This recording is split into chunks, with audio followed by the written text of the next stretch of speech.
Lady.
Good evening, everybody. Welcome for coming. Today we celebrated the birthday of the Rebbe Maharash. The Rebbe Maharash tells us that in a time of crisis, the world says If you cannot go under, go over. Ich sag lechatchila riber, I say go over to begin with. And so tonight we're here to find a solution to a crisis, the crisis of tuition. We have three people who are going to be speaking here tonight. One on the importance of chinuch, number two, the chinuch crisis, and finally, the third speaker will be talking on the solution to the tuition crisis. To begin with the first topic, and that is the importance of chinuch.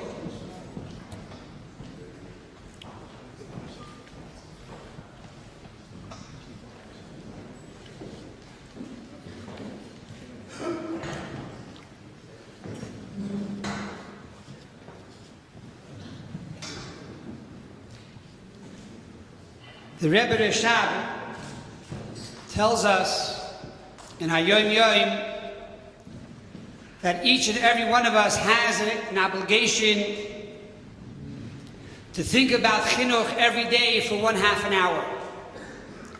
And he goes on to say that that is as important as putting on tefillin every single day.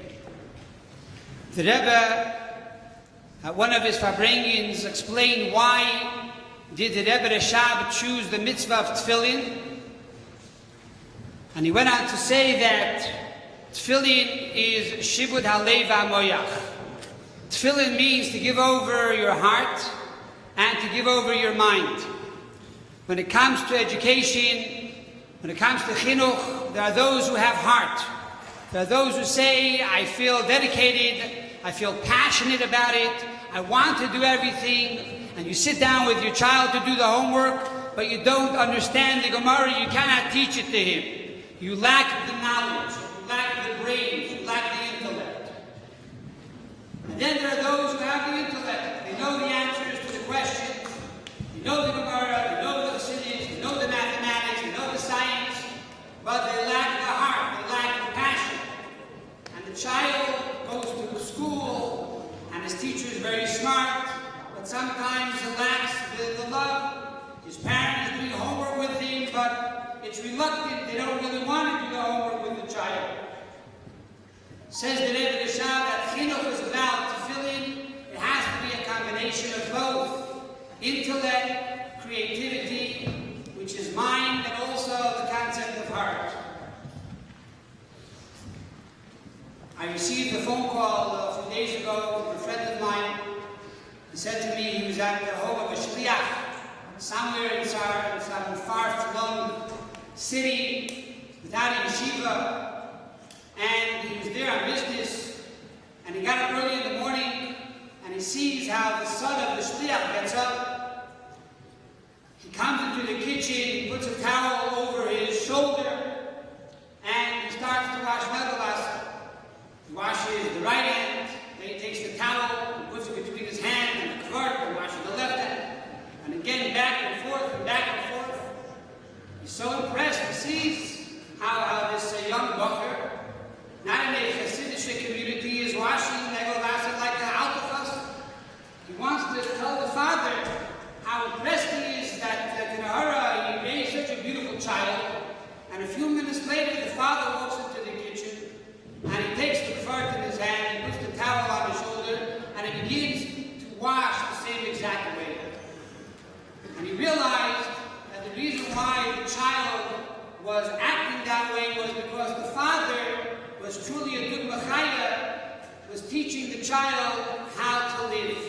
It's very easy to sit and do homework and to hire a tutor to do homework, but chinuch is really something that starts within oneself. We are the ones that are the ultimate chinuch. How we walk and how we talk and how we live, etc., is really the most important thing. Another amazing statement that the Rebbe says in Hayom Yom is that the Eibishter told Avraham Avinu, I love you. Why does Hashem tell Avraham Avinu, I love you? It says in the Torah, Ki yedaitiv l'man asher yitzav es banav es beisei acharav. God tells Abraham, I love you because you connected your children to me. You were mechanech your children and your household in a way that they wanted to come closer to HaKadosh Baruch Hu. And that is why God says, I love you. I love you, Abraham, because you connected your children to me. The Rebbe goes on to say that even though Avraham Avinu did remarkable things, Avraham Avinu passed the most difficult tests. He was asked to take his only child, Yishka, put him on the Akedah, and he was willing to give him up. According to the Zohar, he actually slaughtered him. Yet, says the Rebbe, at that time he's only called Ata Yedaiti Ki Yirei Alikimata. Now I know you're God's fearing. How do I know you love me, Avraham? Is by the fact that you connected children to me.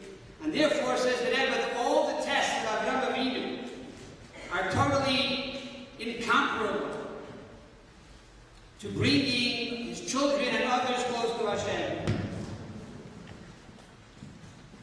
The Rebbe writes in letters, it's also based on Yom Yom, that if you're looking for Yeshua and Atzlacha for children, in yeshiva, for chinuch, for nachas, the Rebbe says you are to support Torah study. But in the Ignis, he says specifically what that means is to actually go to the school and pay tuition for another child. That is the way you will have nachas from your own children. I had this course about 10, 11 years ago, to be walking down one of the streets in the outskirts of Brooklyn Heights. I saw a mother walking with two children. I walked over to her, I said, "Ma'am, are you Jewish?" She says, "Yes." I said, "Are these your children?" She says, "Yes." I said, "Tell me, where are you coming from?" "Oh, I'm coming from public school down the block." I said, "Really? You're Jewish and your kids are Jewish and you send them to public school? Why don't you send them to a yeshiva?" And she said to me, "It's very simple. I can't afford it." I said, "That's it? You can't afford it? But if you had the money, you'd send your kids to yeshiva?" "Yeah, I would do it." I said, "Give me your phone number, give me your address. Tomorrow your kids are going to be in yeshiva." Picked up the phone. Called Benji Stack. I said, "Benji, I have a girl here from Eshrifka. Can you take her in? What's the tuition?" He said, "Tuition is this and that." I said, "Shliach, I can't expect you to pay the whole tuition." He says, "Look, we'll do 50-50. I'll pay half, you pay half." And that was the deal. For 10 years, I raised the tuition for this girl. Called up Rabbi Dechter, Rabbi Yeshiva. Rabbi Dechter, I have a boy. The family has the money, can you take him in? Same deal, 50-50. The school did 50, I did 50. Baruch Hashem, today, both of these children are adults, almost ready for shidduchim. Frum, the boy wears a hat, the girl, Kahara, Frum, Maple, walks around sleeves. And this is the dream, and this was the objective. What the Rebbe said, that we have the obligation not only for our own children to be mechanech, but to also be mechanech other children.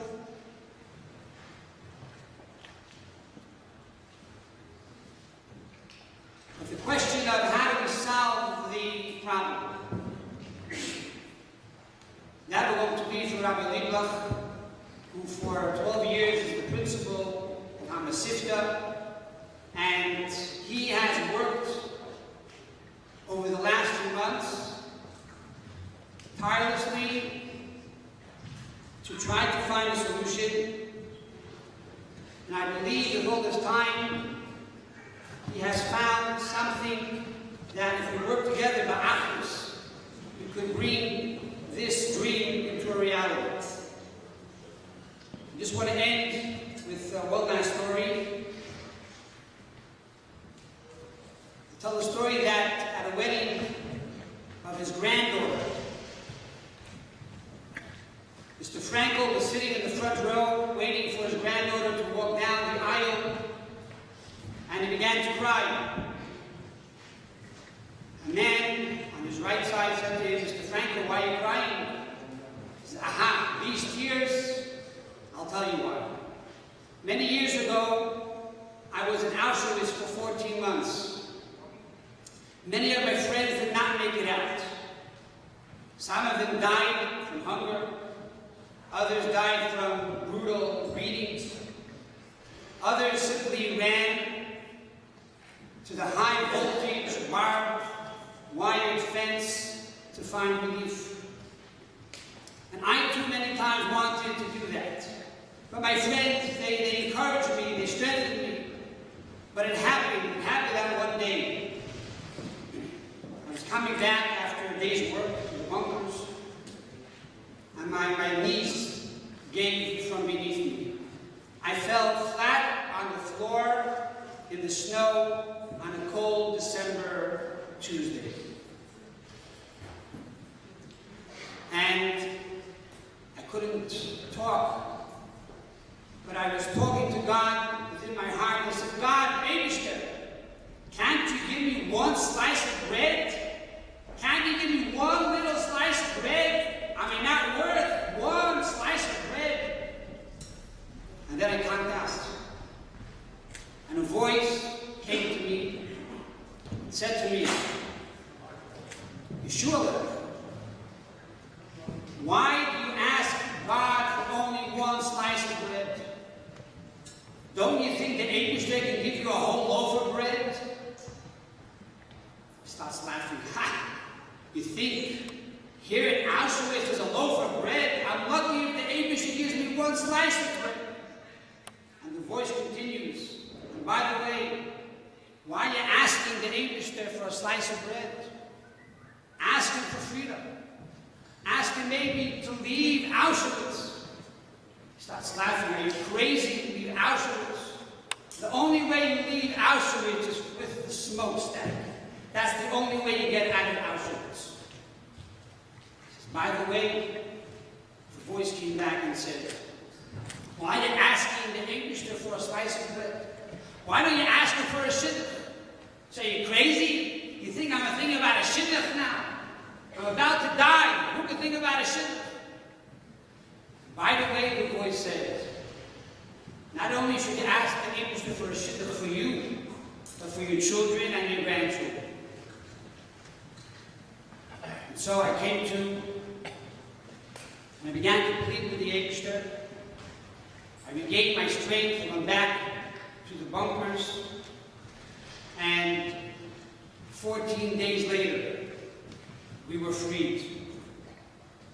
And so today he said, I'm here, Baruch Hashem. I saw the wedding of my daughters, and now I'm here to see the wedding of my grandchild. Baruch Hashem, we are living in America, we're living in a free country. We have freedom of religion, freedom of speech. We have the ability to teach our children Torah and Yiddishkeit. We can walk with a yarmulke and tzitzis in the streets. We have to be very proud and grateful and thankful to Hashem for all of these blessings. So we hope and pray that we will do everything we can to be mechanech our children. And the Eibishter will give us the parnasa and the ability to pay tuition, and to have the money for tuition for our children. And to raise our children and to point and say, Zeh, Gedula, Shegedalnu, these are the children that we have raised, even in Gullus. And very soon when the Rebbe comes to take us out of Gullus, he will truly be proud of us and proud of our children. Without further ado, I'd like to call Rabbi Yosef Jacobson to speak about the chinuch crisis.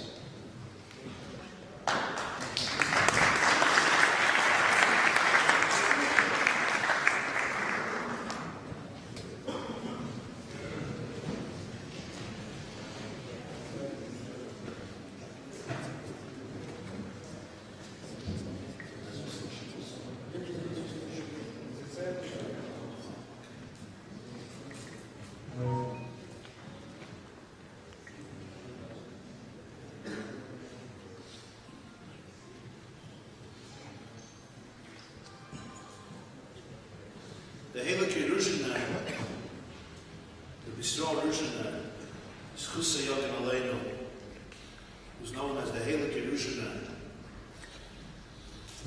once shared the following story. I believe that the story is very, very deep. And I'm not even sure I understand the story. And therefore I will not explain the story. I'll just tell you the story. So the Heilige Krishna said, there was once a Yid, a Kapitz, a poor man. And what did he do for a living? He was what we call a respectable Yiddish jargon. He was a professional schmarr. And you know what? He earned a nice parnasa. He had one great thing going for him. He was deformed. So when people looked at him, they were aroused with compassion and sensitivity. They imagined what Chalila life would be if they would have been in his shoes. And they gave him generously, with a warm heart, with an open hand. And he supported his family quite comfortably, standing outside the shul, standing outside the schools, the stores, Yom Tovim, whatever it was, Chalamoyed, collecting his money. As a responsible father, as his wife would give birth to each son, a few moments after the birth of the baby, he would make a wound in the baby, cut off a finger, scrape off a part of the face. And his wife would say, he says, I'm a responsible father. I need to make sure my kids are helping our parnasa. They have to pay tuition. They have to pay a mortgage. They have to have challah for Shabbos. They have to marry over their children. How am I going to ensure that they have a parnasa? If they will be deformed like me, they'll be Ma'ir Rachmanis, and the Rebroadcast Shalom will help people who have Rachmanis on them. And so every one of his 9 children, a few minutes after birth, tarach, he came with his hammer, with his axe, with his chalif, with his knife, with his spade, and he did what a father got to do. The 10th boy was born. And the boy looked like a malach elikim. As the boy comes into the world, his mother looks at this child. Angelic. Yefei toyev, yefei mara. Beautiful. His beauty was dazzling. His grace was overwhelming. His countenance was glowing. And the father comes with his spade. He comes with his hak, no chachmas. She looks at her husband, she says, Ich betzich, rachem im Raben, leave this kid alone. Hast schon zum Mazik 9 Kinder. You slashed the bodies of 9 kids. Leave this child alone. Look how beautiful he is. Father says that's going to be very irresponsible. What is he going to grow up to be? He'll grow up to be a lot of man nebach. He won't have money on the table. He won't have food on the table. Won't be able to pay schedule for his kids. It's going to be irresponsible. You're thinking short term. I think long term. His wife pleaded and pleaded with mercy to her husband, and even he had to surrender and acquiesce, and he did not deform the baby. Years passed, and the man reached a ripe old age, and it came time to write his tzavah, his final will and testament before he would leave the world. And he calls in the Rav, or he calls in the lawyer, and he writes his tzavah. And Baruch Hashem, he had lots of cash in the pillowcases. I don't know how many people over here still put cash in pillowcases, but this was a minig Yosha Noisham by Chashav. This guy had lots and lots of money put away. He lived more than comfortable. As a shmarer, he did very well for himself, extra well for himself. He had a lot to give away in the tzavah. And he writes in the tzavah, all my money is given to the last child. His wife looks at it, and she says, I don't understand. Never. These 9 kids are deformed. They get nothing. This last one, he gets everything. He says, you have to understand. The first 9 kids I took care of. Their guarantee for parnasa is with no question. The last one I'm worried about. Never. He doesn't have a deformity. How will he ever be able to make a respectable living? Him I had to take care of. And therefore to him I wrote Tzafal. This is the story that the Heilig Yerushalayim shared. It's a story about life. It's a story about meaning. It's a story about tragedy. It's a story about the way people think. It's a story about mindsets. It's a story about paradigms. And I think it's a story that contains a lot of relevance to our discussion this evening. You called it the chinuch crisis, but on the signs it said the tuition crisis. We're not here to address the chinuch crisis. I don't know if Moshe Lieblich wants to do that maybe next week. Tonight the discussion is the tuition crisis. We have more than one crisis. But the tuition crisis perhaps trumps, I don't know, I'm not a maven of crisis, but it's way up there, let's put it that way. Indian, yeah. Somebody told me that a guy walked into a bookstore. There was a Hispanic behind the counter. And he says, could you please give me the new book by Donald Trump? The Hispanic gets red on his face and he says, get out! He says, yeah, that's the name. Give me 2 of them.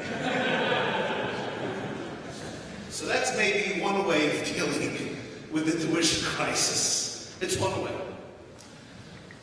You know, I heard this Maisa years ago from Rabbi Chakakov Zanenikel, that the Rebbe was once walking home from 770 on Eastern Parkway right here across the street. This is the early years.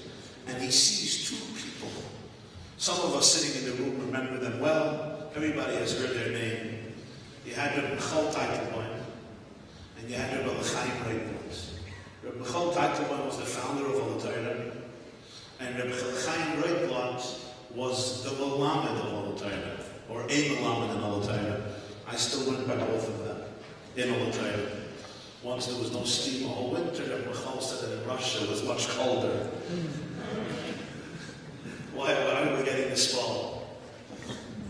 And Rebbe Michal and Rebbe Chaim were characters. They were as a Heilig. They didn't completely land in Olam Hazeh, neither of them. And what's called in Chassidus Mati V'lei Mati. They arrived, but they didn't completely arrive. They were standing by a yellow school bus, an alte churva. I remember the old yellow school buses, and they were looking at it, inside, outside. The Rebbe passes by, and he sees Rebbe Michal and Rebbe Chaim examining this bus. So the Rebbe stops and he says, "What's cooked in? What are you looking at?" So they say the bus in Olatorah broke down. Now the bus always broke down those days. It was a chiddush of the Torah, but it finally broke down. It was like the last breakdown, as they say. It went to other banners. So Olatorah needs a new bus, and they see there's a sign that this bus is for sale.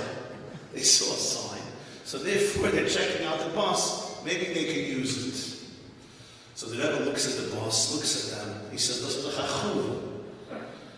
It was a bus that every seat was torn out. You know, the whatever it was made of was protruding. The feathers were protruding. The whole thing was destroyed. He says, why such a dilapidated bus? He says in Yiddish. So Rebbe Michal says, even this bus we can't afford. To think about a new bus, it's not even a shaila. We simply don't have the funds. Even this bus we don't know how we're going to buy based on the price. But this is the best we can do. So the Rebbe looked at them, and this is what he said. He said, you know why you can't afford to buy a new bus? You know why? Weil bei euch legt sich als Recht, als jüdische Kinder sollen fahren in das zerbrochenen Autobus. Because in your mind, it's fine if Jewish children are transported in a dilapidated bus. That works. Because it works, therefore, you don't have the funds for a new bus. If it would have been obvious by you that Jewish children need a good, geschmack, fresh, normal, good smell, comfortable bus in order to be transported, then you would have the funds that you need for the bus. What this teaches us is that so much of life has to do with mindset. It has to do with attitude. It has to do with perspective. Now you might say this is not practical. Where is Reb Michal Teitelman getting the funds for a new bus if he decides?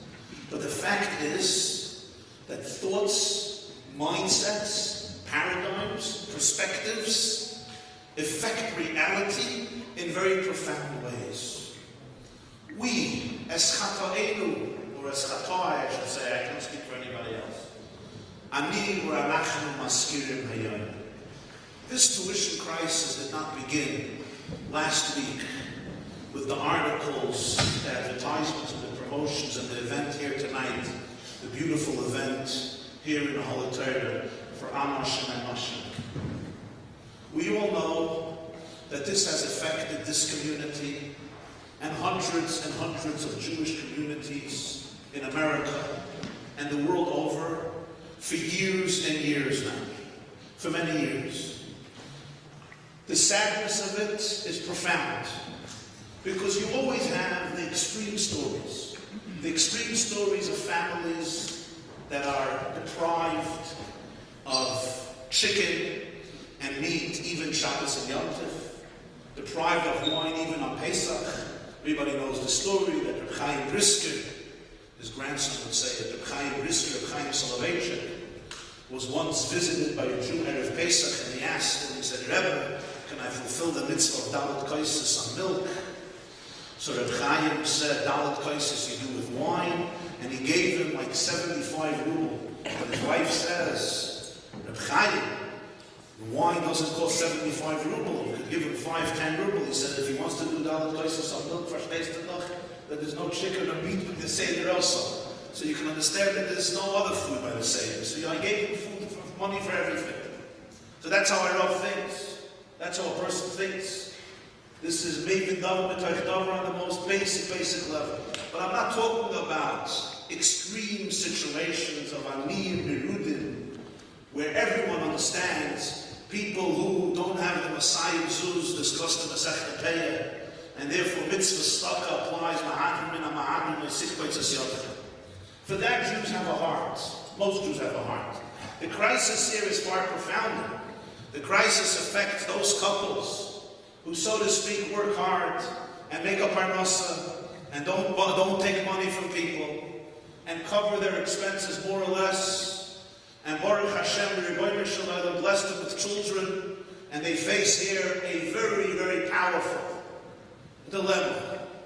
How many in the light have come to me over the years with tears in their eyes, hearts broken, dignified people, that a particular situation with their particular child, they were trying to do it with dignity, they were trying to cover it with dignity, and they simply did not have. And it's easy to blame this one, blames this one, and this one blames that one, but from blaming, nothing happens. I do want to say one thing, B'tur Hakdama, and everybody will be moichel me. I'm speaking to all of us in the Tchum of Chinuch. This means Rosh Yeshivas, principals, deans, directors of schools, Mesiftas, high schools, girls' schools, seminaries, Zals, Batei Medrash, Yeshivas, and so on and so forth. You are all under a lot of pressure for payroll. Another situation that we have besides the tuition, it's all perhaps Abba Atalia is how much our teachers get paid. And how deeply can you be dedicated with heart and soul to your children day in and day out, when some teachers have to have 3 jobs. One of my children had a teacher in one of the schools, and I asked him if I could call him after yeshiva to speak about my child. He said, no way. I say, when can I talk to you? He says, Shabbos morning you could walk me to shul. I said, why? He said, where I'm going to support my family for $42,000? $42,000? That covers expenses to live in a house. Besides buying food, that's if my kids starve. Besides any tuition, besides campus, besides clothes, besides shoes. So I finish yeshiva 4 o'clock, I go to another job. I'm not going to tell you what the other job was. But it has to do with holding a mop. Nobody knows. He goes to hold a mop because he needs more than $42,000. And this is a person who works hard, and his wife works hard. And they have a house with children. They grew up with the woman that every child brings new channels for Parnasa. And every child is a blessing and an infinite blessing, and it's true. And then they face the struggle, and this is one person. But when you have dozens and dozens and dozens and sometimes hundreds of people, and I speak to all of us in the Tchum of Chinuch, you know, they say at my school, the Chafetz Chaim, that once, actually, I heard this Maisa years ago, and it was almost the Didi Havov, and not much like that, but I'll tell you the way it happened with me. And I used that phrase of the Chafetz Chaim that I once read years ago. I was once at a Shabbaton somewhere, a particular city, and I was invited to eat in somebody's house. I'm sitting in his house, we do Shalom Aleichem, we sing Yeshes Chal, it comes Kiddush time. He was an Aveza Mensch. I can say in English an Aveza Mensch. You can't say it. Rabbi Fuhn, these are an Aveza Mensch. They have an Aveza Mensch in English or in Yiddish. Let's put it this way. He had to deal with anxiety.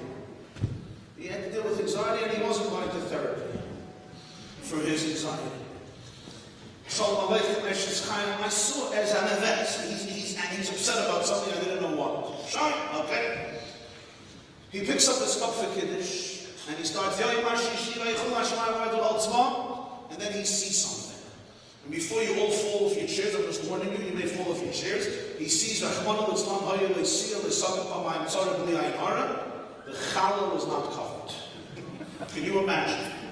The challah was uncovered. Who does a wonderful Jewish husband blame when the challah is not covered? You blame Eshes Chayim Yimtzah. I trusted you.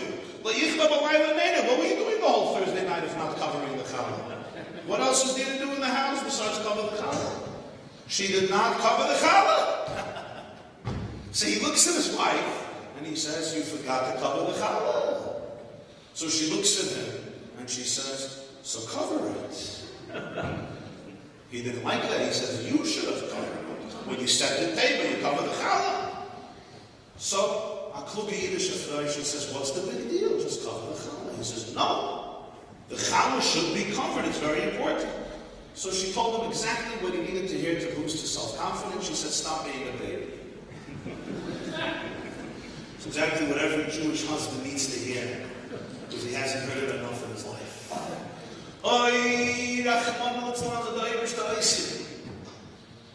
There was almost a Milchemes Adamashlish, almost a Third World War now. I'm the baby! I'm embarrassed to share with you what happened next. After a few minutes, he makes Kiddush. On the way to the kitchen to do Netilas Yadayim, you know, I get paid for mixing into people's businesses. So what they pay me for. So I go over to him and I say, psst, I'm inspired by your Yerushalayim. Such a commitment to covering the challah. Now I understand having Zoyer, Kala, Kabachamura. I never saw a Yid so dedicated to God's will, to covering the challah. You're a source of inspiration to Klal Yisrael. I just have one question. Do you know by any chance why we cover the challah? You know why? He says, what's the difference? That's the halacha. I'm like, I just want to know if there's a reason, you know, why we cover the challah. It's not Negeya, Kabbalah soil. It's not Vada, Kabbalah soil, but is there a reason? Somebody just woke up and said, let's cover challahs. He says, I don't know. So I said, I happen to know the reason. May I share it with you? Share it. I said the reason is brought in Poskin. The Rashbam and Arvim Sochet brings it B'Shem HaYerushalmi. One of the reasons is we always make a bracha on bread before wine. There's an order in Yiddishkeit. Shabbos, you can't eat bread before wine because you need to make Kiddush before you eat. So we make a blessing on the wine before the bread. So the bread may feel slighted for the fact that we're giving preference to the wine over the bread. Says the halacha, you cover the bread when you make kiddush on the wine. I quote, Shaloi yire bushtoi. So that the bread should not see its own shame. So you cover the bread. I said, last time when you went to your psychiatrist and you were in the hallway waiting for your turn, you probably saw magazines, newspapers, some other people. Did you ever see a piece of challah on one of the chairs? And when you asked the challah, why are you going to therapy? The challah said, why? 25 years I've been abused. Every Shabbos, the wine, the wine, the wine, the wine, the wine. The wine always comes first. Me, I'm chopped liver. As a result of that, I have no sense of self. I have no confidence. I don't feel good about myself. I feel hopeless. I feel depressed. I try dating, but nobody wants to date. I have no future. I have no ambition, no identity, no skills. Garnished. Allah Yutzlach. Prozac didn't help. Zoloft, nothing helped. I decided I need psychoanalysis. Well, I never met in the office of a psychiatrist, a therapist, a social worker, a piece of challah on the chair. You know why? Challah does not suffer from those things that we struggle with. It's a lifeless piece of bread. And yet, the Chazal said, Lo yire bushtoi. Don't embarrass a piece of bread when you make kiddush. Let it not see its own shame. Cover it so it shouldn't see you making kiddush. A piece of bread. In the name of covering the challah, you embarrass your wife in front of your children and in front of your guests. And the funny thing is, you think you're religious? You think you're frugal? Doesn't this apply to many of us? Or the man comes into my office or somebody's office to discuss tuition, to discuss a schedule of payment. Let's say he is not giving enough. I cannot pay my teachers. I cannot pay my principals. I cannot pay the electricity. I cannot pay the food. I can't pay the telephone bills. I can't pay for the Gemaras I need, for the books I need. Namiya. Send them my regards. Namiya. Send them also my regards and my love. This is Eden. Yeah, when you come to a speech, you're supposed to turn off your cell phones, Rabbi said. Vibrate. You put your cell phones on vibrate. If not, vibrate off. And it should do. That's another crisis. You want to deal with that crisis? That's the third week. That's the third week.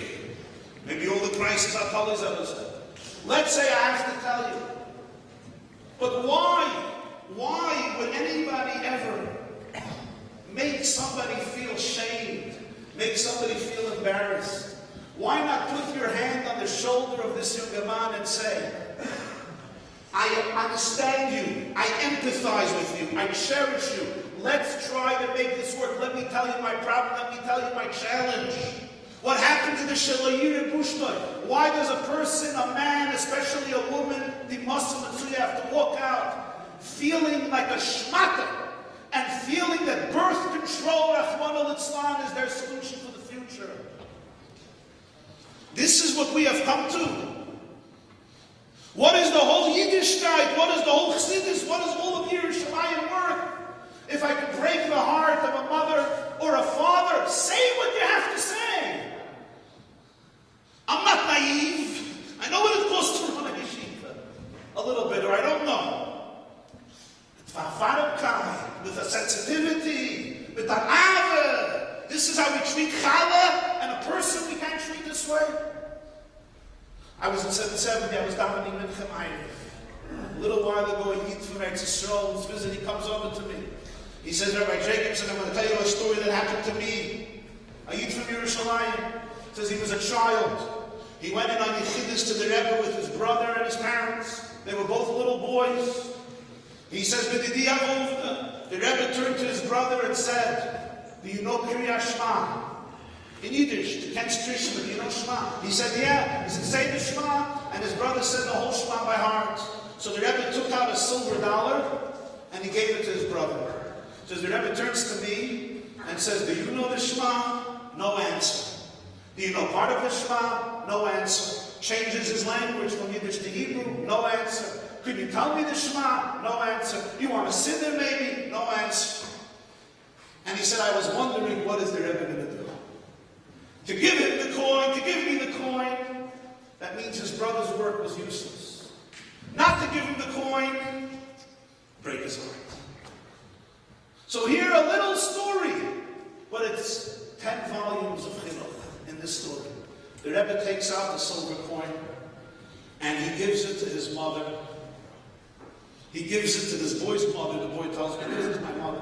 And he tells my mother, tonight, before he goes to sleep, I'm sure he's going to say Kriya Shema. So when he finishes saying Shema, you'll give him this coin from me. This is how you treat a person. This is how you treat a child who remembers it forever.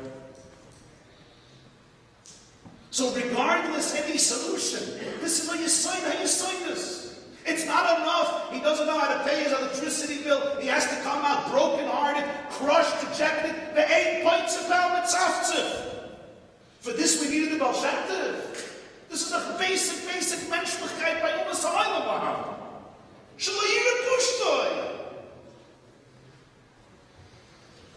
Even if nobody's in the room, you yourself shouldn't see your shame. You yourself shouldn't see the shame. I have to tell you a nice. A few days ago I was in Shul. A Yid comes over to me. He's a Talmud of Gateshead. I was so mismold from Rosh Hashiva. He had a Rosh Hashiva there. His name is Rabbi Gurovitz. Rabbi Gurovitz. So this Bachir tells me that there was another boy who was very shmach in learning. At the end of the year, they had a Mesilas Preda for the different boys. So this boy gets up and he says, I would have left yeshiva right away. It wasn't for me. What kept me in yeshiva? So he tells him nicely. He was got into a fight with another Bach in the Beis Medrash in Gateshead, in England. When do you go when you get into a fight? So he runs into the library, because in the library there's a lock, so you can lock yourself in, and therefore the boy wouldn't be able to get him and give him malchus. So he says he locks himself into the library, the boy comes running, claps, it's locked, he goes away. A few minutes later, there's a knock on the door. So the boy says, that is us, who is this?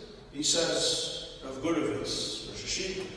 He says, stop lying! I know you're mimicking. You're mimicking the Rosh Hashiva, you're the Bachi, I'm not opening! He claps again. Nay. So the Rosh Hashiva, I'm not safe. I need a safe, it's important. And this happens 5, 6, 7 times. He says, stop lying! And at the end, he realized that it was Rosh Hashiva. It was just too good to be fake. So what does he do? He opens the door, but he's frightened because he understands the concept, pulling Rosh Hashiva shakrin, and not opening the door for 10 minutes. So he opens the door, and he's about to run out like a squirrel, so the Rosh Hashiva shouldn't see it. And he says, and I see, he says this publicly, I see. Rav Gurovitz is standing by the door, like this, and he walks in like this. He walks in like this to the library. He says, that's why I stayed in yeshiva. Shalayir Bushtoi. Shalayir Bushtoi. Spetzel a Yiddish Amana, a Yiddish Atata. I think this is a very important insight for us. But tonight we're here not just to discuss emotional sensitivity and genuine menschlichkeit, as important as this. You probably all know the Maisa. You know the Maisa? You don't know him. The Rebbe would down, the younger Chevra, it's good for you to know this. It's good for you to know this. I'll tell you a Maisa. The Rebbe daven mincha. You know where the Rebbe used to daven mincha every day? Upstairs in the little zone. Upstairs every day the Rebbe would come in, put on his gartel.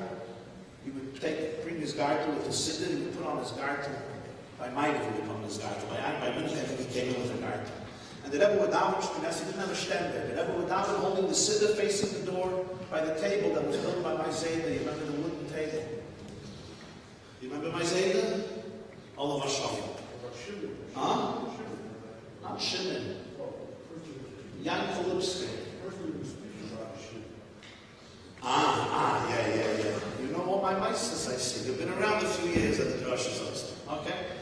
So, Chazaras Hashatz was an interesting scene. The Rebbe would sit on after Kedusha with his siddur open, and he would sit, the Rebbe would sit like this, a whole Chazaras Hashatz till Moed.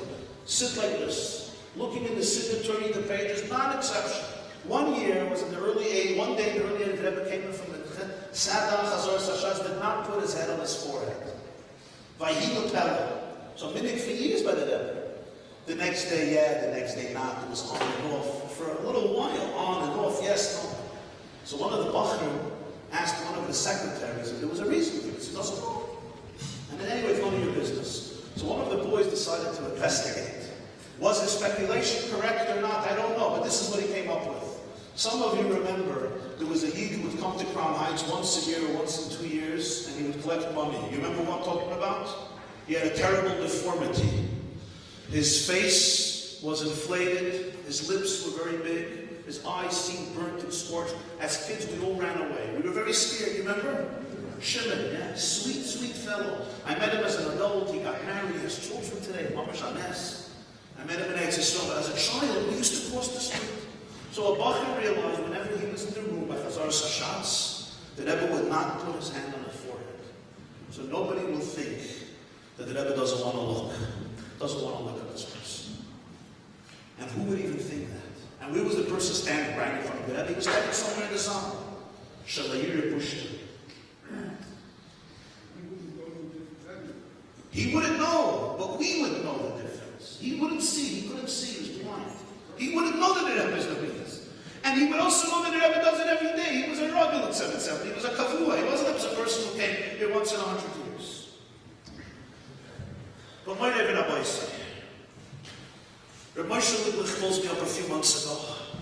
He says, Rabbi Jacobson, you have a few minutes. Whenever anybody tells me you have a few minutes, the only thing that's worse than a few minutes is when they say you have a few seconds. You know what I mean? You have a few seconds, or it's a shgacha pratis that I met you. So I always say, and if I leave, it's also going to be a shgacha pratis. Everything is a shgacha pratis. And also, if you wouldn't have met me, it would have also been a shgacha pratis.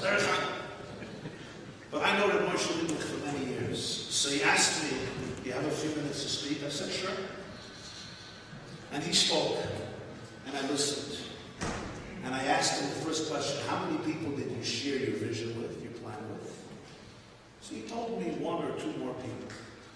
I said, they both told you that there was some sugar of toitemis. They wanted to give you a diagnosis immediately and send you to a psychiatrist to help you on MS. He says, Mera Devenik. More or less, that's what happened. I told him, Moshe, all I'm going to tell you is this.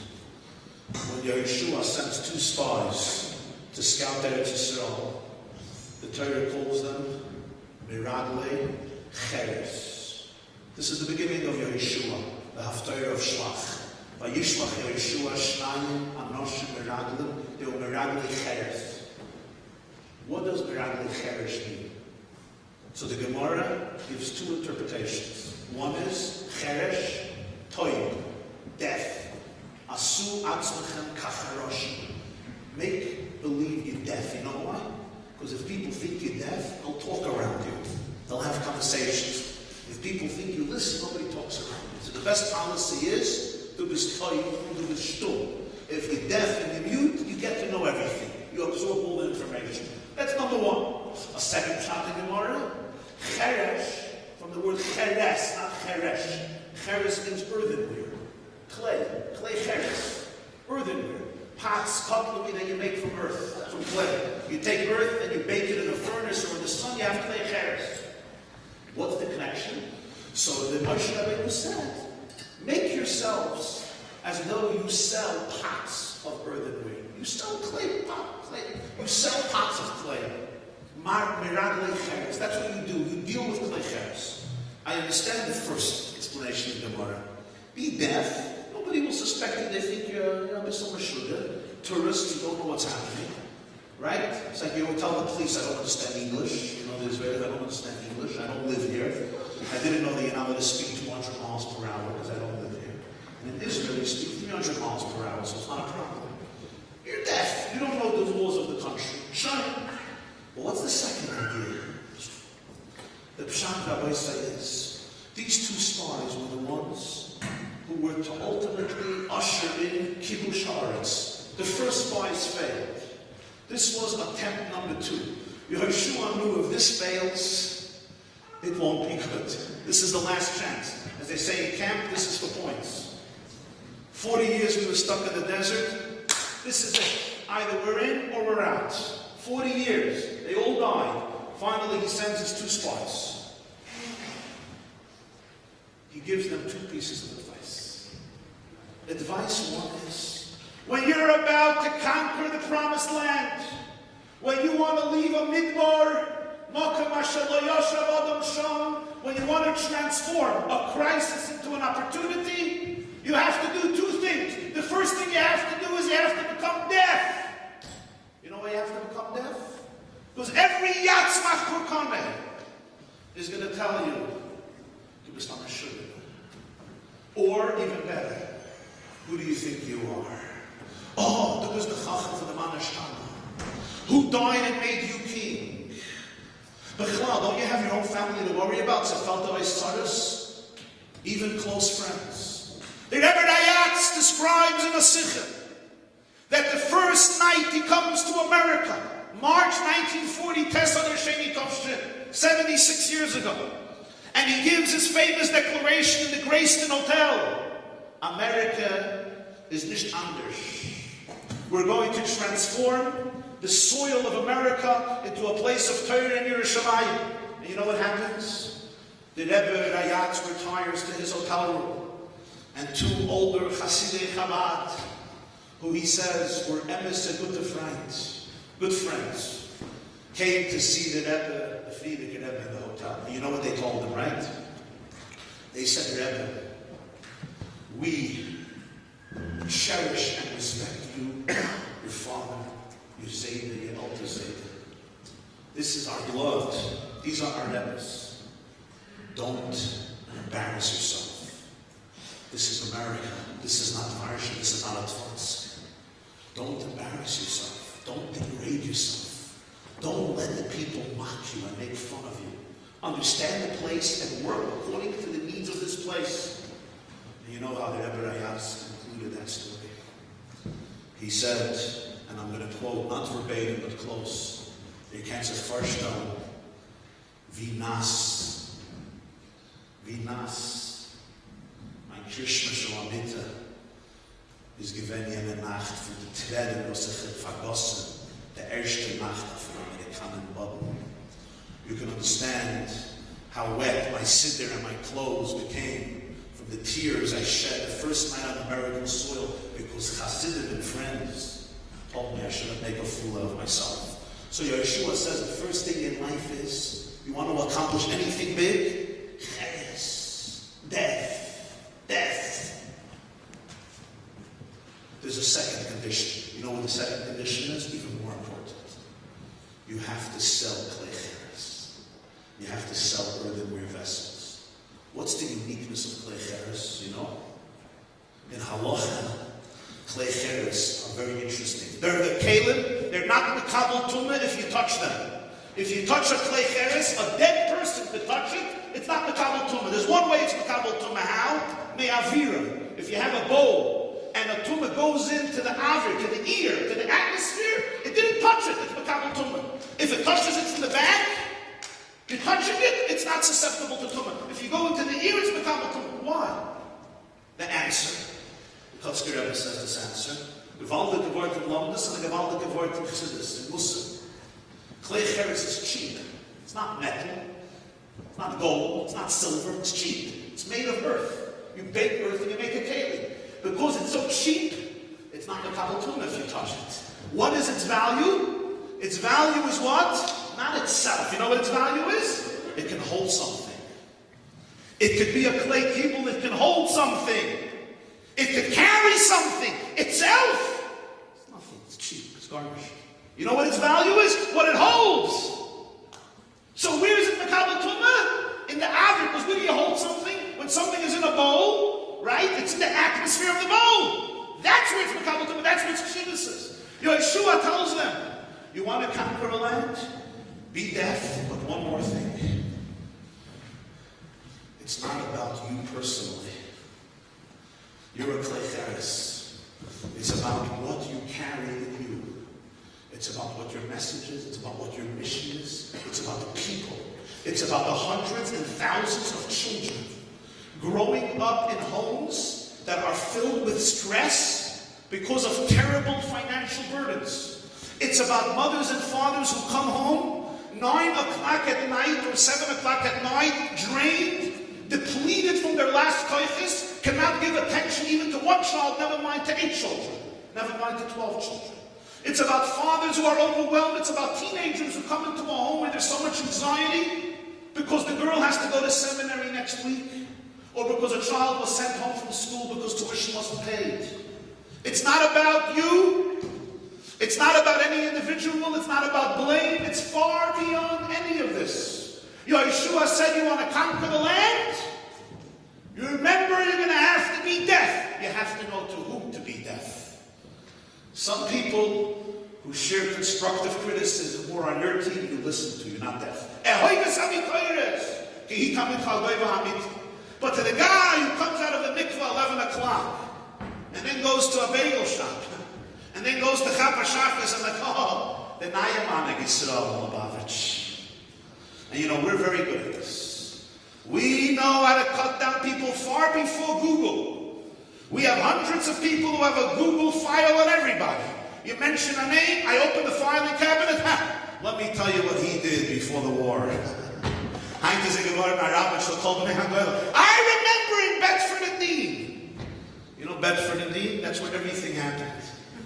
I remember in Bedford and Dean. We didn't even come to Tzaddik Hadar.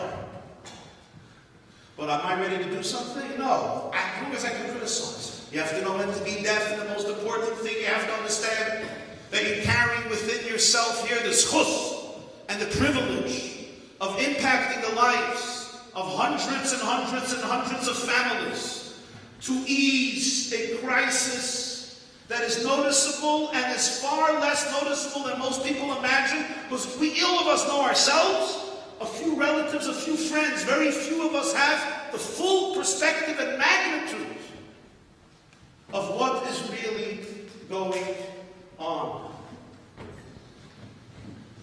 My dear friends, I'm going to conclude with this story.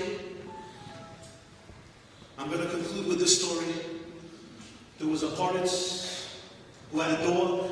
He loved the dog. And there's always a bishop in every story. And the bishop hated the Jews. And the bishop told the Poritz, the Jews in your town, I'm a Kabbalah, they know how to teach a dog how to speak. They can teach your dog to speak. Imagine what will happen. The Poritz gets excited. He calls in the leaders of the community. He says, I heard that you can teach a dog to speak. They said, we don't know how to do that. He said, don't lie. This is Kabbalah. I want you to take my dog and teach my dog to speak. They said, we don't know how to do it. He says, you have 3 days to give me an answer. If not, you're all expelled from the city. They fast. They have meetings. What's to do? This was the crisis. That it wasn't tuition. It was about making the dog talk. I don't know which is more difficult. Chaim Yankel was a Wasserträger. He was a water collector. He's up in a Wasserträger. A water carrier. Very good. Chaim Yankel says, I'm going to the Poritz. They say, who are you? Who are you? Listen, you guys have nothing to do. You have no solution. Let me do it. I'm a simple man. If I give a stupid solution, you'll say Chaim Yankel is an idiot. If I give a wise solution, what do you have to lose? He goes to the Poritz and he says, I have the secret of Kabbalah to make the dog speak. Wow. How long will it take? 7 years. 7 years beyond the yoin, your dog is by me. After 7 years, I give you back the dog that you have full conversations with. Shut. Takes the dog. Comes to shul, they want to kill him. Skill it, safe, the head, the 7 years are going to come. The dog won't be able to speak. He won't expel us. He'll murder every last Jew. Shaita! Who gave you the right to take such a crisis for a community? Chaim Yankel looks to me and says, relax. In 7 years, lots of things can happen. For starters, the first thing that can happen is the hund can pay it. That's number one. The dog can drop dead in 7 years. Maybe there's a helpful shut. Even if the dog paid it in 7 years, the Poritz cannot pay it in 7 years.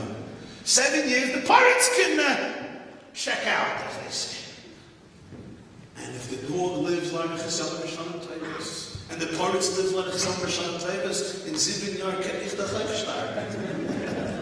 In 7 years, I can also check out of this world. And then you're fine, you're good to go. What's the problem? One of the 3 dies, you're good.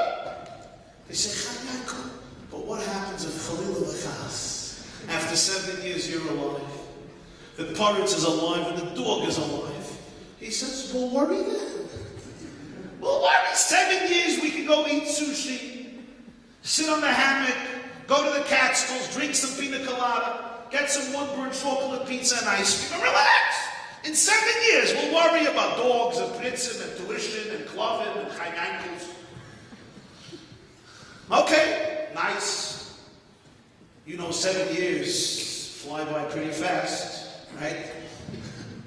Think about it. Where were you 7 years ago, 7 years before, 7 years before? 7 years pass. The dog is chai v'kayim. The pirates is chai v'kayim. And chaynankol lahavdil is oy chai v'kayim. Ad mei v'esher. The night before was Tutman. That morning the pirate sends a message. I want my speaking dog. I want to hear the first shiur. I want to hear the first lecture. I want to have the first intimate conversation with my beloved Kelev. Like it says in Kabbalah, Kuloi Leiv. Kelev is Kuloi Leiv. All emotion, all heart, man's best friend. Chaim Yaakov shows up at the pirate's house without the dog. He goes in, he says, "No." He says, "Adoni HaMelech, last night, as 7 years, full years passed, Vayihi b'chatzi halayla, Vayiftach Hashem es pi hakelev." Hashem opened up the mouth of the dog, and it started to speak. He says, "Wow, unbelievable! I'm going to reward you handsomely. Now bring me the dog." He says, "Before the dog started to speak, and it's talking and talking." He says, "What is it saying?" He says, "The dog is sharing with me everything that happened in your bedroom. For all the years that the dog remembers me, everything that transpired in your bedroom, the dog is sharing with me." He says, "You go right away and you shoot the dog dead. You kill the dog immediately." This story too has profound lessons, I believe, and profound meaning. We cannot afford, though, to wait for 7 years. We cannot afford to wait for 7 months, for 7 weeks, and dare I say, for 7 hours. Because the busha, the shame, the brokenheartedness, the sense of hopelessness, and the sense of bitterness, and the sense of the joy and freedom that young children in homes are deprived of because of this extraordinary, unprecedented burden. And I must say, those of us who grew up in prosperity or relative prosperity, those of us who don't know what it means that a check bounces because you don't have money, don't understand. We do not understand, and we have to know that we don't understand. We maybe understand those who are very miserable, we don't understand the middle class, agony and pressure. And today is the time, in the night of L'chatzitzai, the night of L'chatchila, to be able to open our imagination, let our minds soar, close our ears to those voices that undermine great opportunities and moments, and remember that we're ultimately klei cheres, to carry forth a mission.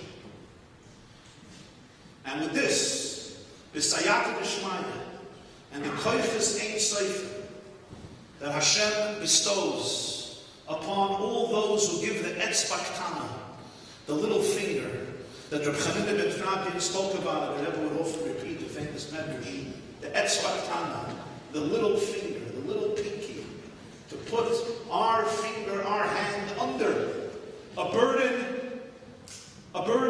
that's really carried by the master of the world,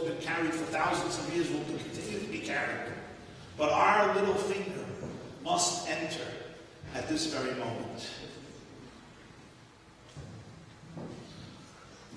Thank you very much.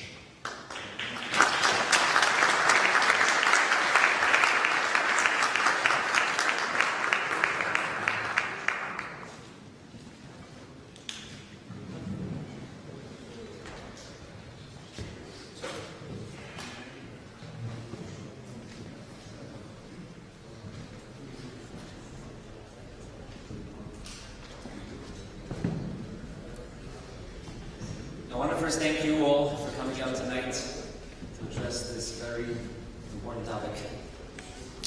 I want to share with you my personal experience that I had in school. It was time for me to enroll my first child in school. I heard all the horror stories about meeting the board of tuition. So I decided to come prepared. He asked me for, I think it was $5,200. I sat down with my wife, went over our budget, and we saw that the most that we can offer was $4,000. At that time, I just purchased a condo, and I was in a tight spot. So I came with my story. I was well prepared, or I thought I was well prepared. And I came into the room. I come into the waiting room. There were about 4 or 5 people waiting there. The room was silent. There was like a fear and a dread in the room. Everyone was just waiting to get over with it. The woman before me came out of the room sobbing. That's when I really got scared. But I thought I was prepared. I come into the room, I sit down, I show her my papers, and I sat there, I discussed it with my wife, and the most we can offer is $4,000. He looked at me and started yelling at me that I have the nerve to come into his office and make him an offer. He said the real price is close to $9,000. And he was already giving me a discount, and how do I have the chutzpah to come in and ask for a bigger discount? He said every penny he gives me off is money that he has to raise, and I have the chutzpah to ask him to raise money for my kid. I tried talking, I tried explaining my situation. He didn't even let me talk. Fine, after about 15 minutes going around in circles, we didn't come to any conclusion. I left. I remember walking out, I was trying to look strong, but inside I was crying. I remember walking out, I was broken, I was dejected, I was humiliated. I remember thinking, if this is what it's like when I have 3 kids, what's going to happen when I have more? A few years ago, I had an amazing Rebbe in my yeshiva. He had a family of 5 kids, and he was making a salary of $42,000. And he was 3 months behind in pay. Now imagine this, a Rebbe, 5 kids, making a salary of $42,000 a year, and 3 months behind in pay. He quit teaching, and he isn't a Rebbe anymore. He was a phenomenal Rebbe. I'm a chinuch now for 12 years, and I've dealt with over 200 families. I see firsthand the other side also. I see the administrative side. I need to make payroll at the end of the month. I face my teachers every day. I see the stress they have every week wondering, will I get paid this week? I saw firsthand the effect it has on families. I had a mother crying to me that she doesn't have money for food. I had a father telling me he doesn't have money to buy a Gemara for his son. I've seen the devastating effect it has on families. No, I didn't choose to be here. I didn't choose to take this project on myself, but there's no one else doing it. I'm going to present to you a plan that I'm going to present it in 3 parts. I'm going to first tell you the plan. I'm going to tell you how I plan on doing it and why I called you here tonight.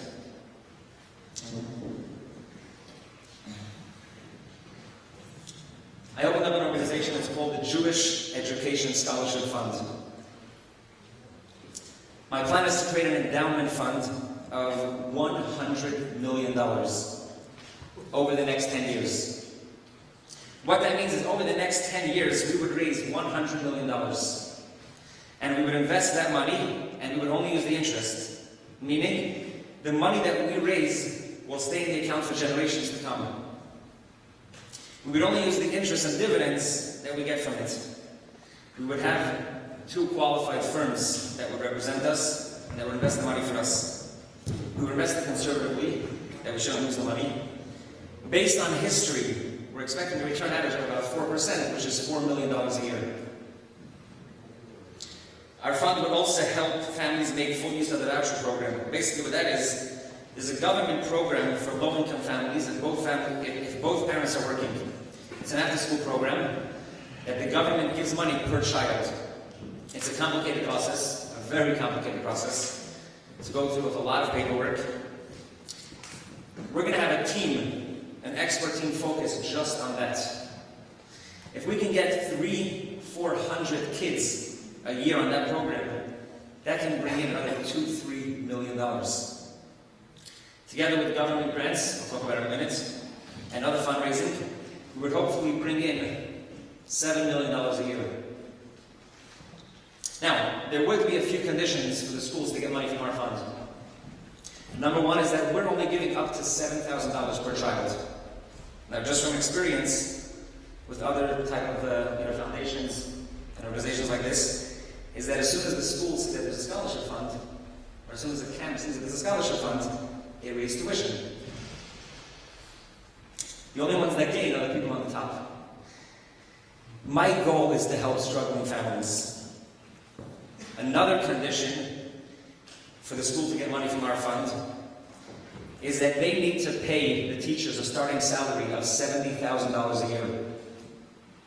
Our teachers work hard. Our teachers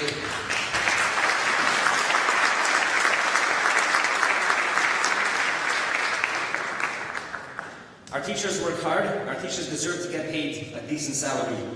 There's no reason we shouldn't be able to attract quality teachers.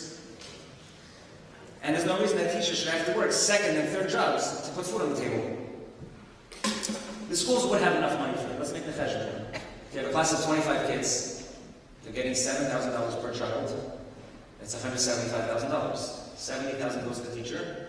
They have $105,000 left for administrative and other things. I want to be very clear that I'm not taking over the fundraising of the schools at all. What I'm doing is helping struggling families and raising the salaries of teachers. The school will and should continue doing whatever fundraising they're doing, if it's Chinese auctions, a dinner, anything else. My goal is to help struggling families and to raise teacher salaries. And I cannot say this enough. We want to be an independent organization. We're not looking to manage the schools. We're not looking to take over the schools. There will be some basic standards that the schools will have to keep, like student safety, a standard curriculum. The way it would work would be as follows. The parents would approach the school for registration. If they can't afford to pay the full tuition, they would come to our fund.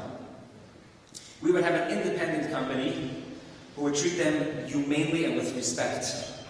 That would go over their finances and make a decision. The fund would then give the school whatever the parent can pay, again, up to $7,000. If a family we see is eligible for vouchers, we would help them, our office would help them navigate the system and sign them up for the voucher program. The voucher program is available to many people in our community. When I went to pay for tuition, they didn't even mention it to me. If we can get 300-400 kids on vouchers, that's $2-3 million for our schools. Now, the plan is a 10-year plan to raise the full $100 million. We're not going to wait for 10 years until we start using it. As soon as we have the first money, as soon as the first $1 million come in, we'll start giving out. And we're going to build on that. The more that comes in, the more it will grow. We can work from there. People will start seeing relief way before the fund is fully funded. Now, grants is another thing we put a lot of work into. Each school is now hiring a separate team to do research, and they're paying grant writers. If we work together as a community, we can have an office and hire the top grant writers in the country. Instead of writing a grant for one school, we can write a grant for all the schools. And how will I get the money?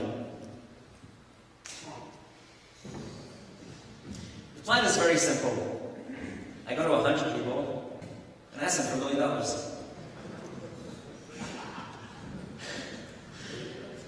If they can't give me $1 million on the spot, if they give me $100,000 over 10 years, I'm going to explain to them how the money will last forever, how they're saving an entire community.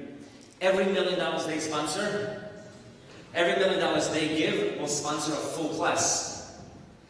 I know it sounds like a dream. Many people are telling me it's unrealistic. Rabbi Jacobson, when I spoke to him, he told me that 99% of the people are going to tell you you're crazy. And the 1% who doesn't tell you you're crazy thinks you're crazy. I am determined to make it happen. If I can't get 100 people voting,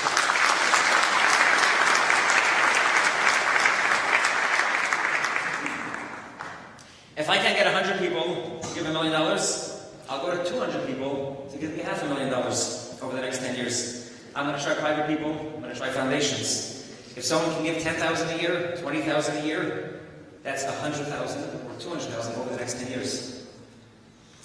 I spoke with all the Rabbanim in the community and many more. Most of them told me that they will come with me anywhere in the world to make this happen. I am determined to make this happen. With Hashem's help and Rebbe's brachas, we will make it happen.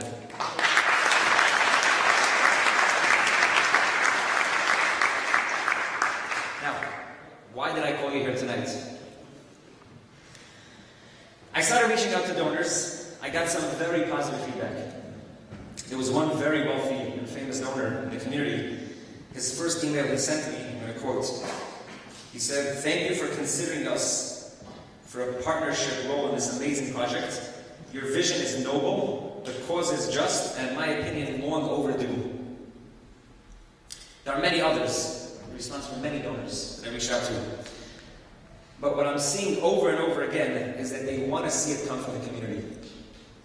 Not just one guy who has a dream.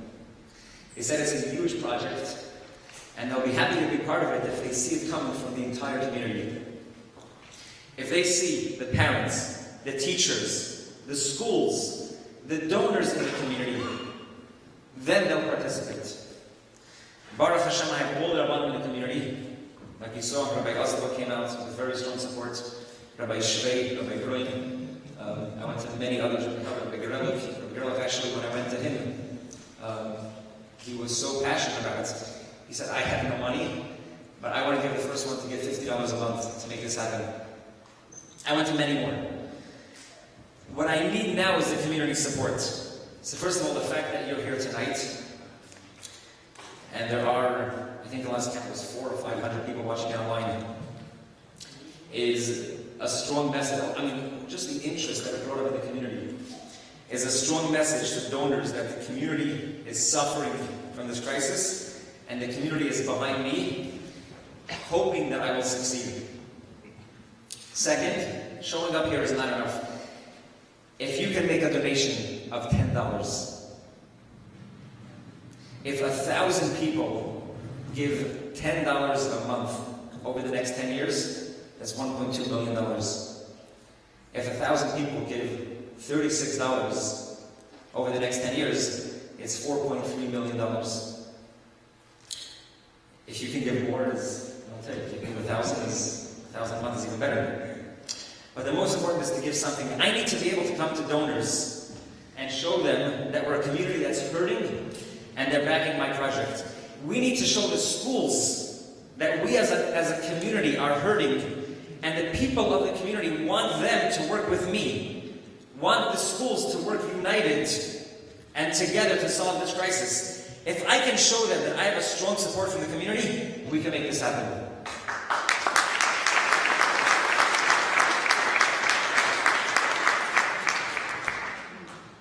Another issue I want to address is working with our elected officials and try to pass legislation to help our community. We would strongly encourage our community to go out and vote. We're a growing community. Imagine the power that we'll have if we have 15 or 20,000 people show up to vote. Then we're going to have a voice. We'll have a voice on the city level, we'll have a voice on the state level. we'll be able to accomplish a lot. Earlier today, I spoke to our state senator, Jesse Hamilton. He committed to meet with me and to put together legislation to help our community. I told him it wasn't fair that we're being taxed twice. We're paying property tax, funding the public schools, and then we need to pay again for our tuition. I had one conversation with him. He was very nice over the phone. He said he's happy to work with me. He told me that he would put together any proposal we want. We have to understand that we voted them in, and they work for us. But we have to show up and vote. The mayor also, I was in touch with his office. He showed very strong support. I don't know if you can read the whole letter. He showed very strong support for the organization.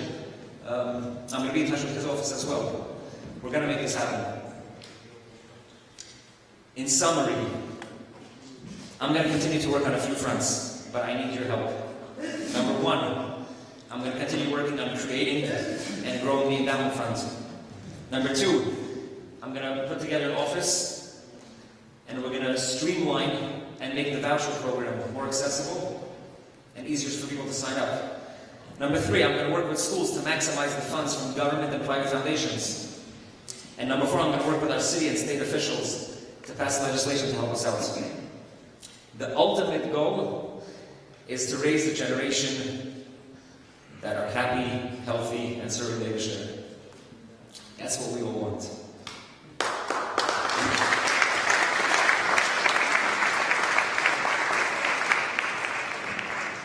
We want a healthy community. We want healthy marriages. We want healthy children. I ask you to join my effort and come together as a community to solve this together. There's going to be computers outside. You can also go online to Jewish Education Scholarship Fund.org. Make a donation, or at least show your support. Follow up on our progress.